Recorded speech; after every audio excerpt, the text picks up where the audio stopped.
مقصد عرفہ ہے مغرب کی نظر کے سامنے، قبر کو کب توڑتے ہیں لال و گوہر کے لیے، اس طرح کرتے ہیں وہ تحقیق آثار قدیم، تاکہ دیکھیں سرگشت مصر و فرعون و کلیم۔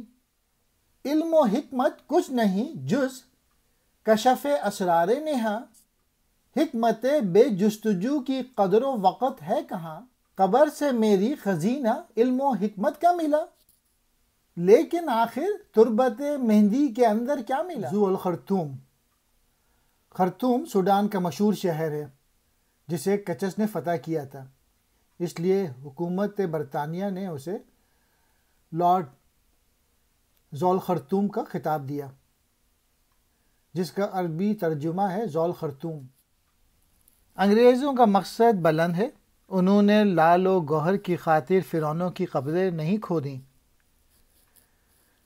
لارڈ کچس نے چونکہ خرطوم فتح کیا تھا، اس لیے حکومت انگلستان نے اسے لارڈ آف خرطوم کا خطاب دیا تھا۔ مصر اور فرعون اور حضرت موسیٰ علیہ السلام کلیم کی سرگشت آثار قدیمہ سے دیکھی جا سکتی ہے۔ علم و حکمت تو صرف رازوں کے ظاہر کرنے کا نام ہے، بغیر جستجو کے جو حکمت ہے وہ تو بس ذلیل و رسوا ہے۔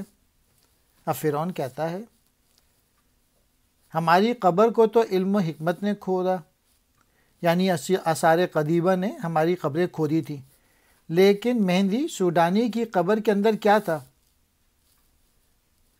فرعون کی یہ بات ایک لحاظ سے کچس کے منہ پر تھپڑ ہے۔